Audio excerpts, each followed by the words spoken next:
பழைய 500 மற்றும் 1000 ரூபாய் நோட்டுகள் செல்லாது என்ற அறிவிப்பு தமிழகத்தில் டாஸ்மாக் கடைகளில் வியாபாரத்தை பாதித்துள்ளது.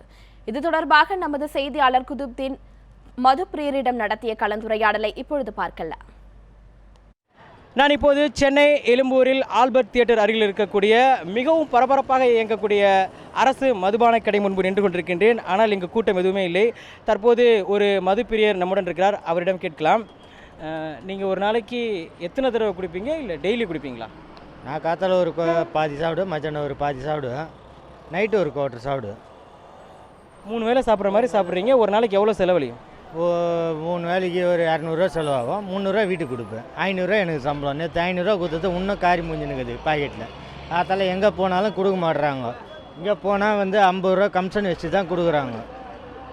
இதுமாரி அநியாயம் நடக்குது. சரி, எப்படி 500 மாற்ற முடியலன்னு எப்படி நீங்கள் சரக்கு அடிச்சிங்க? இங்கே மாற்றினாங்க. இப்போ என் கண்ணு எதிர்க்க மாற்றினாங்க. வீடியோ கவர் வச்சாங்கன்னா செட் பண்ணால் தானே தெரியும். வீடியோ கவர் இங்கே செட் பண்ணுவீங்க. நீங்கள் அரசு நடத்தக்கூடிய மதுபான கடை இது. அரசுக்கு இது மூலமாக நிறைய வருமானம் வருது. இப்படி உங்களை மாதிரியான குடிமகன்கள் இன்னைக்கு சரியாக வியாபாரம் நடக்கலன்னா அரசுக்கு பாதிப்பு ஏற்படும்ல. அரசுக்கு நீங்கள் என்ன கோரிக்கை வைக்கிறீங்க இந்த 500 ரூபாய் 1000 ரூபா நோட்டு பிரச்சனைக்கு? ஆனால் 500 1000 ரூபாய் நோட்டுக்கு இந்த மொனில் தான் அந்த மொனை வரைக்கும் வண்டி நிற்கும். இன்னைக்கு பார்த்தீங்களா 2 வண்டி தான் நிற்குது. இந்த மெயின் ரோட்டில் 2 வண்டி தான் நிற்குது. அது என்னத்தை பண்ணுறது? ஏன்னா எல்லாம் பாக்கெட்டில் 1000 ரூபாய் 500 ரூபா நோட்டு கொடுக்குறாங்க. இப்போ அவங்கள கண்டிங்க. எங்களை கண்டிச்சு என்ன பண்ணுறது? நாங்கள் வீட்டு வேலை செய்கிறவங்க எல்லாங்கிறாங்க.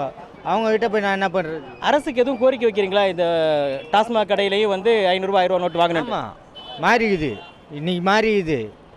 இன்னைக்கு பந்து பண்ண இவங்க மாற்றிக்கிறாங்க. 50 ரூபா 100 ரூபா வச்சு இது பண்ணிக்கிறாங்க. மிகுந்த மன உளைச்சலுக்கு இடையே மதுப்பிரியர்கள் கூடுதலாக பணம் கொடுத்து டாஸ்மாக் கடையில் மது வாங்கி குடிப்பதாக தங்களுடைய குறைகளை தெரிவிக்கின்றனர். ஒளிப்பதிவாளர் சுரேஷுடன் குதுப்தீன், நியூஸ் 7 தமிழ், சென்னை.